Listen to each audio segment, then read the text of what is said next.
যা নয় তাই করবে।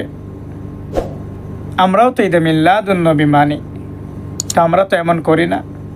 যেই দিনে আল্লাহর হাবিব সাল্লাল্লাহু আলাইহি ওয়াসাল্লামের জন্ম হয়েছে, তিনি দুনিয়াতে আগমন করছেন, পৃথিবীর আসমান জমিন পাহাড় পর্বত ইনসান জিন জাতি পৃথিবীতে আল্লাহ তাআলা যা কিছু সৃষ্টি করেছেন সকলে খুশি কার উপরে?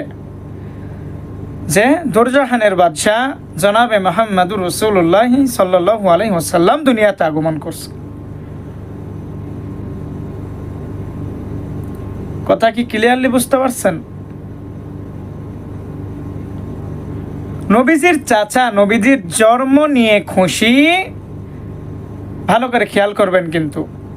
নবীজির চাচা নবীর জন্ম নিয়ে খুশি, কিন্তু নবীর মিলাদ নিয়ে খুশি নয়। কারণ নবীজির চাচা যখন মৃত্যুবরণ করবে, তখনও আল্লাহর হাবিব সাল্লাল্লাহু আলাইহি ওয়াসাল্লাম তার চাচাকে বলছেন কালেমা পড়ে নেন, তখনও সে কালেমা পড়ে নাই। কথা কি বুঝতে পারছেন? আর যেই উমর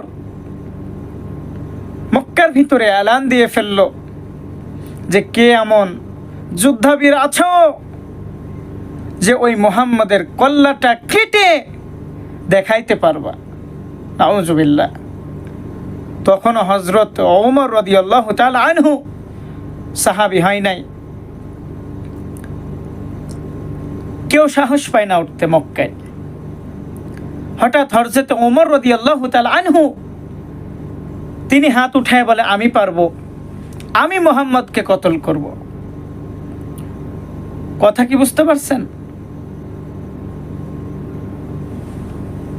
এক পর্যায়ে আল্লাহর হাবিবের কাছে জিবরিল আমিন এসে বলেন আপনাকে কতল করার জন্য, আপনার সঙ্গে যুদ্ধ লড়ানোর জন্য ওমর আসতেছে।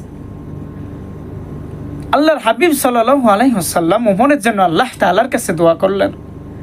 আল্লাহ তাআলা ওমরকে হেদায়েত দান করলো যে ওমর রসুলের গর্দান কাটতে এসে রসুলকে দেখে থরথর করে কাঁপা শুরু করেছে, তরবারিটা হাত থেকে পড়ে গেছে। সঙ্গে সঙ্গে দেরি না করে কালেমাটা পড়ে আল্লাহর হাবিবের হাত ধরে তিনি কি করলেন? কালেমা পড়ে মুসলমান হয়ে গেল।